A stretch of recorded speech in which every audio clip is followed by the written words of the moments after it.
హరే హరే కృష్ణ కృష్ణ హరే హరే హరే రామ రామ రామ హరే హరే. హరే కృష్ణ కృష్ణ కృష్ణ హరే హరే హరే రామ రామ రామ హరే హరే. ఓం అజ్ఞానతిమిరాంధస్య జ్ఞానాంజన శలాకయా చక్షురున్మిళితం యేన తస్మై శ్రీగురవే నమః. శ్రీచైతన్యమనోభీష్టం స్థాపితం యేన భూతలే స్వయం రూపः కదా మహ్యం దదాతి స్వపదాంతికం. నమావో విష్ణుపదాయ కృష్ణప్రేష్టాయ భూతలే శ్రీమాతే భక్తి వేదాంత స్వామినితి నామినే. నమస్తే సరస్వతి దేవే గౌరవాణి ప్రచారిణే నిర్విశేష శూన్యవాది పాశ్చాత్యతే సతారిణే. జయ శ్రీకృష్ణ చైతన్య ప్రభు నిత్యానంద శ్రీ అద్వైత గదాధర శ్రీవాసాది గౌర భక్త బృంద. హరే కృష్ణ కృష్ణ కృష్ణ హరే హరే హరే రామ రామ రామ హరే హరే. ఓం నమో భగవతే వాసుదేవాయ. ఓం నమో భగవతే ఓం వాసుదేవ నమో భగవతే వాసుదేవాయ. ఓం నమో భగవతే వాసుదేవాయ. ఓం నమో భగవతే వాసుదేవాయ. ఓం నమో భగవతే వాసుదేవాయ. ఓం నమో భగవతే భగవతే ధ్యానం. వాసుదేవాయ. నిద్రపోతావు ఆడి కింద నడిపిద్రాబా ఈయన పంపి తరుతాడు ఛాతి ఉండాలి. భక్తులందరికీ శ్రీకృష్ణ శుభమస్తు. అలాగే ఈరోజు క్లాస్కు చేసినటువంటి భక్తులందరికీ కూడా ఆత్మీయ ఆహ్వానం పలుకుతున్నాం. హరే కృష్ణ. కుంతి మహారాణి ఉపదేశాలులో మరి ఈ రోజున మనము 8వ రోజు మనము క్లాస్ చెప్పుకుంటున్నాం. కృష్ణుణ్ణి సమీపించటం ఎలాగా అనే దాని గురించి మనము నిన్న కొత్త చాప్టర్ ప్రారంభించుకున్నాము. మరి ఈ రోజున ఎటువంటి విషయాలు మనము చెప్పుకుందాము ఒకసారి మనం చూద్దాము. బహూనాం జన్మనామంతే జ్ఞానవాన్ మాం ప్రపద్యతే వాసుదేవ సర్వమితి సమహాత్మ సుదుర్లభ. సంపూర్ణ జ్ఞానము కలిగిన వాడు అనేక జనన మరణముల పిదప నన్వే సర్వకారణములకు కారణమని తెలుసుకుని నన్ను శరణు నొందును. అట్టి మహాత్ముడు చాలా అరుదు.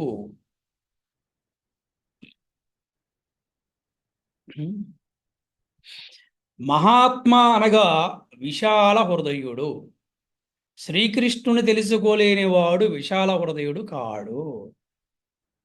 శ్రీకృష్ణుని అనుగ్రహముచే విశాల హృదయులైన వారు ఆ శ్రీకృష్ణుని గురించి తెలుసుకొనగలరు.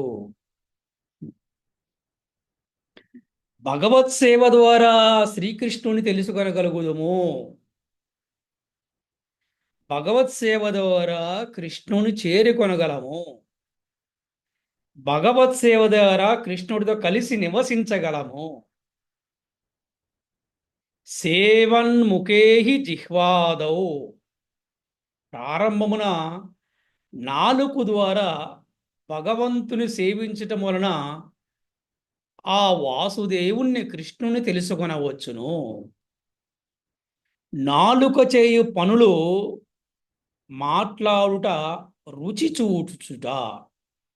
కావున హరే కృష్ణ మహామంత్రము నిరంతరము వినుట జపించుట వలన శ్రీకృష్ణుడికి నివేదించిన ప్రసాదం రుచి చూట వలన సులభముగా మనము వాసుదేవుని తెలుసుకొనవచ్చును. సులభముగా కృష్ణుణ్ణి మనము చేరుకొనవచ్చును, కృష్ణుడికి సమీపించవచ్చును, కృష్ణుడితో కలిసి నివసించవచ్చును అని మనము ఇక్కడ తెలుసుకోవచ్చును. అట్టి వానికి శ్రీకృష్ణుడు దర్శనమిచ్చును. కేవలము మన ప్రయత్నము వలననే శ్రీకృష్ణుని తెలుసుకొనలేము.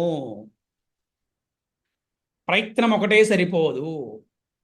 భక్తిపూర్వకమైన సేవ ద్వారా మనము అర్హతను సంపాదించవచ్చును. భక్తిపూర్వకమైన సేవ, సిన్సియర్ డివోషనల్ సర్వీస్, కేవలం ప్రయత్నము, గుడికి వెళ్ళి రావటం వల్ల, కేవలం ఉత్సవాలకి లేకపోతే పండగలకి వెళ్ళి రావటం వల్ల ఎటువంటి ఉపయోగం ఉండదు. కానీ భక్తి సేవ చేయటం వల్ల మనము కృష్ణ భక్తులుగా మనం అర్హతను సంపాదించవచ్చు. అలా చేసినప్పుడు కృష్ణుడు స్వయంగా మనకు దర్శనమిచ్చును. స్వయమేవ స్ఫురుత్యదః అన్నారు ఆచార్యుడు. చూడండి, తీర్థయాత్రలకు వెళ్ళి ఆపసోపాలు పడుతూ, ఎన్నో కష్టాలు పడుతూ, ఎన్నో ఇబ్బందులు పడుతూ భగవంతుని దర్శించుకోవటము మిన్న, ఆ భగవంతుడే మనం దర్శించుకుంటాం మిన్న. ఎవరైనా చెప్పండి. ఆ భగవంతుడే మనం దర్శించడం మన ప్రభుజీ. హరే కృష్ణ ప్రభుజీ. కదా, అందులో ఎంత ఆనందం ఉంటుందంటే, హరే పాండవులు కానీ, కుంతీదేవి కానీ, ద్రౌపది కానీ వారు ఎంత ఆనందాన్ని అనుభవించారంటే, కృష్ణుడి యొక్క చూపు ఎల్లప్పుడూ వారిపైననే ఉన్నది. చూసారా? ఎందుకంటే కృష్ణుడు ఏ విధంగా జీవించమన్నాడో వారు ఆ విధంగా జీవిస్తున్నారు, ధర్మబద్ధంగా జీవిస్తున్నారు, గోవులకు బ్రాహ్మణులకు సేవ చేస్తున్నారు. మనము చూసాం, మహాభారతంలో అర్జునుడు కొన్ని వేల గోవుల్ని కాపాడతాడు. ఒక సమాచారం వస్తుంది రాత్రి అర్జునుడికి, ఎన్నో గోవులని దుర్యోధనుడు దొంగిలించకపోతున్నాడు అని. అటువంటి గోవులు రాత్రికి అర్జునుడు కాపాడాడు. కుంతీదేవి స్వయంగా అర్జునుడిని ప్రేమతో హత్తుకొని, పుత్రుడంటే ఇలా ఉండాలి నాయనా, ఎవరైతే గోవులను బ్రాహ్మణులను సంరక్షిస్తారో, ఎవరైతే గోవులను బ్రాహ్మణులను గౌరవిస్తారో వారు మానవులలో ఉత్తమమైన వారిగా పరిగణిస్తారు అని చెప్తాడు. ఆ విధంగా మనము కృష్ణుడే మనల్ని చూసే విధంగా మన జీవన విధానం ఉండాలి. కృష్ణుడే మనల్ని చూసే విధంగా మన జీవన విధానంలో మార్పులు చేసుకోవాలి. మార్పు సహజము. మార్పు లేనిదే ఏ వ్యక్తి కానీ ఆనందంగా ఉండలేడు.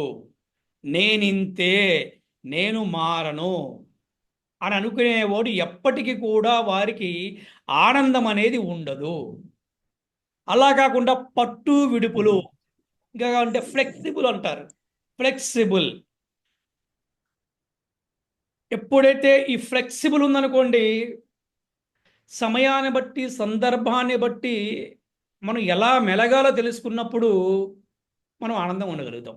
దీనికి కూడా మనకి బెస్ట్ ఎగ్జాంపుల్ శ్రీకృష్ణ భగవానుడేనండోయ్. మనం చూసాం, శ్రీకృష్ణ భగవానుడు మహాభారతంలో ఎక్కడ తగ్గాలో తగ్గాడు, ఎక్కడ నెగ్గాలో నెగ్గాడు. వాడేనయ్యా హీరో అంటే. ఎస్, ఎవడవాడు? మా కృష్ణుడే అయ్యా. మా కృష్ణుని మించిన హీరో ఇంకెవడన్నా ఉన్నాడా? ఈజ్ అ రియల్ హీరో కదా. ఎక్కడి తగ్గాలో తగ్గటం తెలుసు, ఎక్కడ నెగ్గాలో నెగ్గటం తెలుసు. దేనికోసం అండి? అది కూడా బద్ధ జీవులు రక్షించడం కోసమే, సాధువులు రక్షించడం కోసమే, అందరినీ సరైన దారిలో పెట్టడం కోసం, ధర్మ సంస్థాపనార్థాయ, ధర్మాన్ని పునఃస్థాపించడం కోసం భగవంతుడు ఎక్కడ తగ్గాలో తగ్గుతాడు, ఎక్కడ నెగ్గాలో నెగ్గుతాడు. నాకొక మహాభారతంలో ఒక లీల గుర్తుకొస్తుంది. కొద్దిగా మనకి నవ్వుకుంటానికి కూడా చాలా బాగుంటుంది. ఎవరైతే క్లాస్లో సీరియస్గా ఉన్నారో వారు కూడా కొద్దిగా నవ్వచ్చు. ఎందుకంటే రోజు మొత్తంలో ఎవరైతే కొద్దిగా నవ్వుతూ ఉంటారో వారికి మనసు తృప్తిగాను ఆరోగ్యం కూడా బాగుంటుందంట. ఏమిటా లేలంటే చెప్పుకుందాం వద్దా? చెప్పుకుందాం ప్రభుజీ. చూడండి, ఆ కొద్దిగా సాధించగానే మేము గొప్ప అనుకుంటారు అందరూ కూడా. కానీ శ్రీకృష్ణుడు కన్నా గొప్ప ఎవరు అనే ప్రశ్న వస్తే ఆయన కన్నా గొప్ప ఎవరు ఉండరు, ఉండలేరు కూడా. నిజంగా గొప్పవాడు ఎవడంటే ఎప్పుడు కూడా పై స్థాయిలో ఉండేవాడే గొప్పవాడు కాదు. సమయాన్ని బట్టి సందర్భాన్ని బట్టి ఎక్కడ తగ్గాలో అక్కడ తగ్గటం, ఎక్కడ నెగ్గాలో అక్కడ నెగ్గిన వాడే గొప్పవాడు. ఆయన అనుకున్న పనిని సాధించడం కోసం, ఇచ్చిన మాట నిలబెట్టుకోవడం కోసం, తన భక్తులను రక్షించుకోవడం కోసం, సమస్త మానవాళికి ధర్మం అంటే ఏంటో తెలియజేయడం కోసం శ్రీకృష్ణ భగవానుడు ఎక్కడ తగ్గాలో తగ్గాడు, ఎక్కడ నెగ్గాలో నెగ్గాడు. అటువంటి ఒక లీల చెప్తాను. మహాభారతంలో భీష్ముణ్ణి దుర్యోధనుడు అవమానించాడు. నీవు పేరుకే భీష్ముడివి, నీవు పేరుకే గొప్ప యోధుడివి, కానీ నీవు ఏమి చేస్తున్నావు? నీవు పాండవుల పక్షపాతివి, అందుకని నువ్వు పాండవుల సైన్యాన్ని నువ్వేం చేయలేకపోతున్నావు, దానివల్ల మన కౌరవ సైన్యానికి చాలా నష్టం వస్తుంది అని మాటలతోటి భీష్ముణ్ణి దుర్యోధనుడు అవమానిస్తాడు. ప్రతి ఒక్కరిలో ఒక అహం అనేది ఉంటుందన్నమాట. అయితే అది కొద్ది స్థాయిలో కొంతమంది ఎక్కువ స్థాయిలో ఉంటుంది, కానీ అహం మాత్రం తప్పకుండా ఉంటుంది. అదేంటంటే నేను, అహం అంటే ఏంటి నేను అనేది. అలాగే భీష్ముడు కూడా కొద్దిగా ఉంటుంది, లేకపోతే క్షత్రియులు శౌర్యాన్ని ప్రదర్శించలేరన్నమాట. అప్పుడు భీష్ముడికి అది వస్తుందన్నమాట. ఎస్, ఇప్పుడు చెప్తున్న దుర్యోధన, రేపు చూపిస్తా, రేపు ఎట్లాగైనా సరే పాండవుల మొత్తాన్ని కూడా సంహరించేస్తా అని చెప్తాడు అనమాట. శపథం చేశాడు, మాట కాదు శపథం చేశాడు. ఎవరు? భీష్ముడు శపథం చేస్తే ఇంకేమైనా ఉందా? ఈ విషయం ద్రౌపది తెలిసింది. ద్రౌపది వెళ్ళింది, గోవిందా గోవిందా అనుకుంటూ వెళ్ళింది అనమాట. ఆపద వచ్చినప్పుడు ఏమనాలి మనం? కృష్ణ గోవిందా అనాలి. కానీ మనం ఏం చేస్తున్నాం? పోలీస్ స్టేషన్ ఫోన్ కొడతారు ఎవరన్నా కష్టం వస్తే కంప్లైంట్ ఇవ్వడానికి. సో ఎప్పుడైతే గోవింద అనగానే గోవిందుడు వచ్చాడు, విషయం చెప్పంగానే సరే ఇప్పుడు మనం భీష్ముడి దగ్గరికి వెళ్దాం పదా అని ద్రౌపదిని తీసుకెళ్ళాడు. ఈ భీష్ముడి యొక్క మందిరానికి వెళ్ళే ముందు, అమ్మ ద్రౌపది ఒకసారి ఆగమ్మ, నీ చెప్పులు ఇటు అమ్మ అన్నాడు. ఆ చెప్పులు తీసుకొని సంకలో పెట్టుకున్నాడు కృష్ణుడు. పెట్టుకున్నాడు అంటే మన ఆచార్య ద్వారా తెలుసుకున్నాం కాబట్టి. తర్వాత ఆ చున్నీ ఇటు అమ్మ అన్నాడు. ఆ చున్నీ తీసుకొని తల మీద వేసుకున్నాడు కృష్ణుడు. ఇప్పుడు నువ్వు వెళ్ళి భీష్ముడి దగ్గరికి వెళ్ళి బ్లెస్సింగ్స్ తీసుకోమ్మా అన్నాడు. మీ అందరి ప్రశ్న, చెప్పులు ఎందుకు తీయమన్నాడు చెప్పండి ఎవరైనా మన క్లాసులో? సౌండ్ రాకుండా ప్రభుజీ. సౌండ్ రాకుండా. ఏమో ప్రభుజీ, ఊరికే చెప్పాం అట్లా అనుకోండి. అట్లా భీష్ముడు ధ్యానంలో ఉన్నాడు ఏంటి, సౌండ్ రాకుండా. అందులో ద్రౌపది వచ్చినట్టు తెలవకూడదు కూడా. వెళ్ళాడు, ఆవిడ ప్రణామం చేసింది, ఆశీర్వదించమని చెప్పి అడిగింది. ఎమ్మట ఆయన ఏం చెప్పాడంటే దీర్ఘ సుమంగళి భవ అన్నాడు. నిన్నమో పాండవుల మొత్తాన్ని చంపేస్తానని చెప్పాడు, ఇవాళ ఏం చెప్పాడు? దీర్ఘ సుమంగళి భవ అన్నాడు. అంటే దీర్ఘ సుమంగళి భవ అంటే ఏంటి? నీ భర్తలందరూ కూడా బాగుంటారని అర్థమే కదా, ఇండైరెక్ట్గా. ఎమ్మటే ఆయన చూసేపాటికి ద్రౌపది, అమ్మ నువ్వేంటి ఈ టైంలో, నువ్వు ఇక్కడికి ఎలా వచ్చావు? ఎందుకంటే ఒక పెద్ద మహాభారత భరితమే పెద్ద యుద్ధం జరుగుతుంది. అటువంటి స్థలంలో, అటువంటి సమయంలో స్త్రీలు శత్రువుల యొక్క నివాసానికి వెళ్ళటం అనేది చాలా కష్టంగా కూడుకుని పని. అందరూ వెళ్ళలేరు ఆ ప్లేస్కి. ఎందుకంటే భీష్ముడు శత్రువుల పక్షాన్ని యుద్ధం చేస్తున్నాడు కదా. అమ్మా నువ్వు ఎలా వచ్చావు అంటే, నేను నా దాసితో వచ్చాను, నేను నీ దాసీను చూడాలమ్మా.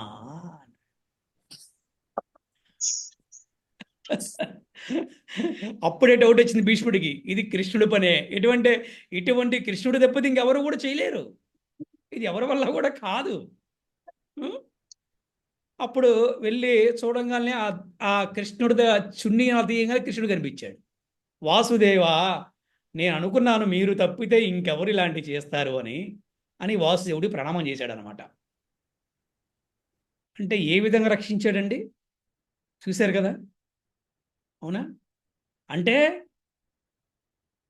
సమాజంలో ఒక స్త్రీనే ఎంతోమంది తక్కువ చూస్తున్నటువంటి సందర్భంలో ఒక స్త్రీ చెప్పులను కూడా తీసుకుని ఆయన సంకలో పెట్టుకున్నాడు అంటే, తన చున్నీని తీసుకుని తల మీద పెట్టుకున్నాడు అంటే ఏంటి, what is the purpose of that? భక్తులను ఆ విధంగా రక్షిస్తారని ప్రభుజీ. తన అనుకున్న పనిని సాధించడం కోసం, తన భక్తులకు ఇచ్చిన మాటను నిలబెట్టుకుంటం కోసం, తన భక్తులను కాపాడుకుంటం కోసం ఏ స్థాయికైనా దిగుతాడు శ్రీకృష్ణ భగవానుడు. ఇదే ఆర్ట్ ఆఫ్ లివింగ్ అంటే. ఆర్ట్ ఆఫ్ లివింగ్ అంటే ఓన్లీ కూర్చొని ధ్యానం చేయటం ఆర్ట్ ఆఫ్ లివింగ్ కాదు. అంటే ఎలా బ్రతకాలో, కష్టం వచ్చినప్పుడు ఎలా స్పందించాలో శ్రీకృష్ణ భగవానుడి బోధనల ద్వారా, మహాభారతంలో పాండవుల ద్వారా, ద్రౌపది ద్వారా, కుంతి మహారాణి ద్వారా మనం తెలుసుకోవచ్చు, వాటిని మనం అనుసరించవచ్చు. ఎక్కడా కూడా కత్తి లేదు, కర్ర లేదు, చక్కగా ప్లాన్ చేశాడు. అందుకే కృష్ణుణ్ణి ద గ్రేట్ హెచ్ఆర్ మేనేజర్ అంటారనమాట. అవునా? ఏం చేస్తారు హెచ్ఆర్ మేనేజరు? సమయాన్ని బట్టి, సందర్భాన్ని బట్టి ఎవరికి ఏ పని అప్పచెప్పాలి, ఎవరికి ఏ డ్యూటీస్ అప్పచెప్పాలి, ప్రిస్క్రైబ్డ్ డ్యూటీస్. ఆ విధంగా శ్రీకృష్ణ భగవానుడు చక్కగా, ఎంత స్మార్ట్గా, అందుకే కృష్ణుడు కానీ కృష్ణ డివోటీస్ కానీ ఇస్ వెరీ స్మార్ట్ అంట. No fighting, no scolding, only smiling, only smart work, అంతే. ఆ విధంగా ఏంటి, భగవంతుడు ఉద్ధరించడం కోసము ఆ విధంగా భగవంతుడు చేస్తూ ఉంటాడనమాట. అంటే ఇక్కడ మనం ఏం తెలుసుకోవాలంటే, భగవంతుడే మనల్ని చూస్తూ ఉంటే అబ్బా ఎంత బాగుంటుందండి. అయితే ఇక్కడ ఒక ప్రశ్న మీ అందరికీ, భగవంతుడే మనం చూస్తూ ఉండాలంటే మనం ఏం చేయాలి? భక్తితో కూడిన సేవ చేయాలని ఇప్పుడే చెప్పారు భక్తితో కూడిన సేవ చేయాలి. ఇంకా భగవంతునికి దగ్గరగా గోవుల్ని, గోవిందుడిని ఎవరైతే చూసుకుంటారో వారిని చూసుకుంటూ ఉంటారు ప్రభుజీ. సూపర్. గోవిందుని మాతాజీ హృదయములో ఆ విత్తనము, మాతాజీ హృదయంలో భక్తి అనే విత్తనం ఎప్పుడూ నాటబడింది, కానీ ఇది ఇప్పుడు పరిమళిస్తుంది అండి. ఎస్, ఎవరైతే ఈ ఒక్క గోవులకి సేవ చేస్తారో, గోవిందుడంట అలాగ చూస్తూ ఉంటాడంట. ఎలాగో మీకు చెప్తా. పెద్ద కళ్ళు వేసుకొని, జగన్నాథుడు కళ్ళు ఉంటాయే నయనాలు, రథచక్రాల్లాంటి నయనాలతో శ్రీకృష్ణుడు వారిని ఇలాగ చూస్తూ ఉంటాడంట. అందుకని ఇవాళ ఎంతోమంది మహాత్ములు, ఎంతోమంది యోగులు కూడా వారి ఆశ్రమాల్లో గోవులు పెట్టుకొని నిరంతరము కృష్ణుడు చూపు మా మీద ఉండుగాక అనే ప్రయత్నంతో గోవులకి సేవ చేస్తూ ఉంటారు.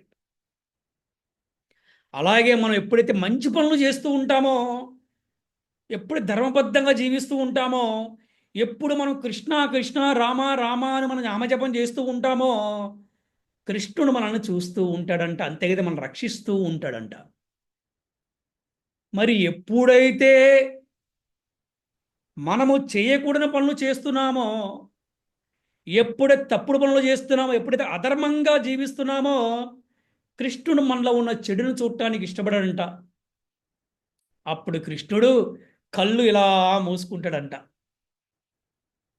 ఎప్పుడైతే శ్రీకృష్ణ భగవానుడు కళ్ళు మూసుకున్నాడో, ఆయన చూపు మన మీద లేదో, అప్పుడు విధి తన ఒక ధర్మాన్ని పాటిస్తుందంట.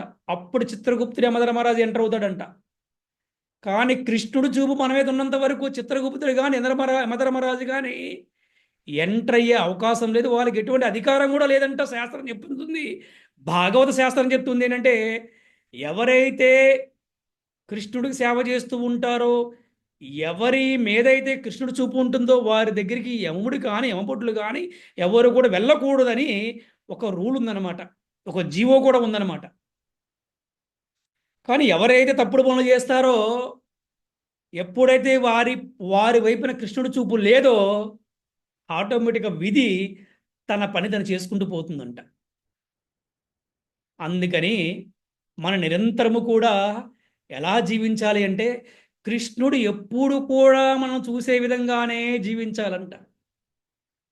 పాండవులులాగా, కుంతి మహారాణిలాగా, ద్రౌపదిలాగా, వ్రజవాసులలాగా, గోపికలలాగా, గోపబాలులాగా.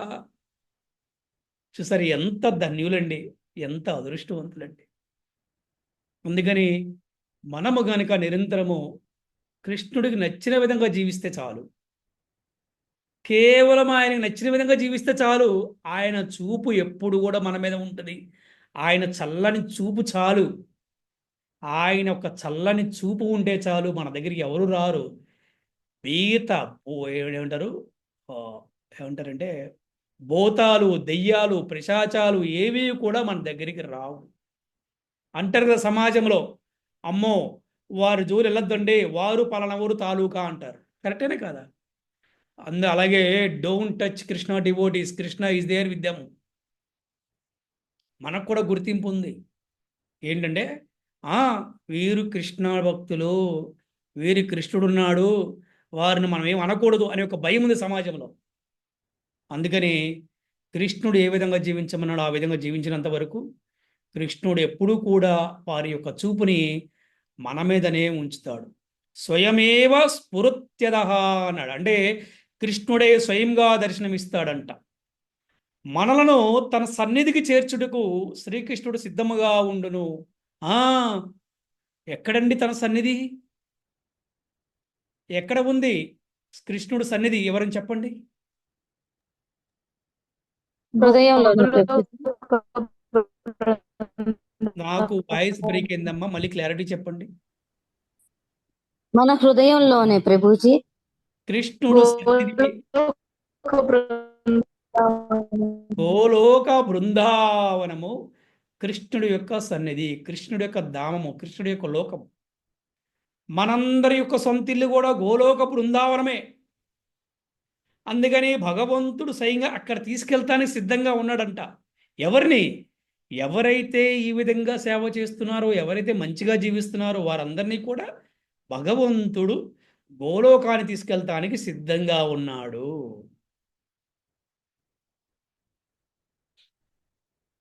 కానీ మనము మూర్ఖులమై ఆయన సన్నిధిని చేరుడు ఒప్పుకొనము. కావున ఆయన మనల్ని తన సన్నిధి చేర్చుకున్నట్టుగా తగిన అవకాశము కొరకు ఎల్లప్పుడూ ఎదురు చూస్తూ ఉన్నాడు. దాని గొప్ప ఉదాహరణ ఏమిటంటే, మన హృదయములో శ్రీకృష్ణుడు ఉన్నాడు. అందరి హృదయాల్లో శ్రీకృష్ణుడు ఉన్నాడు. ఎందుకంటే అతను అవకాశం కోసం చూస్తున్నాడు, తన ఒక సంతానాన్ని మార్చుకొని మళ్ళీ తన ధామాన్ని తీసుకెళ్తాం కోసం. కానీ మూర్ఖులైన మానవులు మాత్రం దానికి ఒప్పుకోవట్లేదు. అజ్ఞానముతోటి ఒకరు నిరాకారమని, ఇంకోరు బ్రహ్మజ్యోతి అని, ఇంకో మతమని నానా రకాలుగా పోతూ నిజాన్ని తెలుసుకోకుండా, సొంత ఇంటికి వెళ్లకుండా రోడ్ల మీద తిరగటమే ఇష్టంగా ఉన్నప్పుడు తిరుగుతూనే ఉంటారు కదా. అయినప్పుడు కూడా భగవంతుడు అవకాశం కోసం చూస్తూ ఉన్నాడు. ఎప్పుడు అవకాశం వస్తే అప్పుడు తీసుకెళ్ళిపోదామని. తల్లిదండ్రులు ఎంత ప్రేమతో ఉంటారంటే, పిల్లలు ఎన్ని తప్పులు చేసినప్పుడు కూడా వారు సమయాన్ని బట్టి, సందర్భాన్ని బట్టి వాడిని సరిచేసి, వాడికి మంచి మాటలు చెప్పి, అవకాశం కోసం చూసి వారిని సరైన దారిలో పెట్టి ప్రయత్నం చేస్తూ ఉంటారు. మనం చూస్తూ ఉంటాం కుటుంబాలలో అందరూ పిల్లలు రెడీమేడ్ 100% గోల్డ్ ఎవరు ఉండరు. బంగారు తల్లి అంటాం మనం ముద్దుతోటి, లేదా బంగారు తండ్రి అంటాం మనం ముద్దుతోటి, బంగారు బిడ్డ అంటాం ముద్దుతోటి. కానీ రకరకాల వ్యాపకాలు సంథింగ్ ఉండే అవకాశం ఉంది. ఎక్కువ ముఖ్యంగా కలియుగంలో ఎక్కువ ఉంటాయి. అయినప్పుడు తల్లిదండ్రులు వాళ్ళు వదిలేసుకుంటున్నారా? లేదు.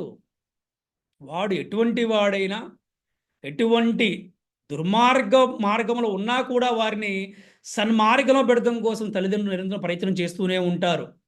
అలాగే శ్రీకృష్ణ భగవానుడు కూడా అవకాశం కోసం చూస్తున్నాడు. ఎలాగా? ఎల్లప్పుడూ ఎదురు చూస్తున్నాడంట.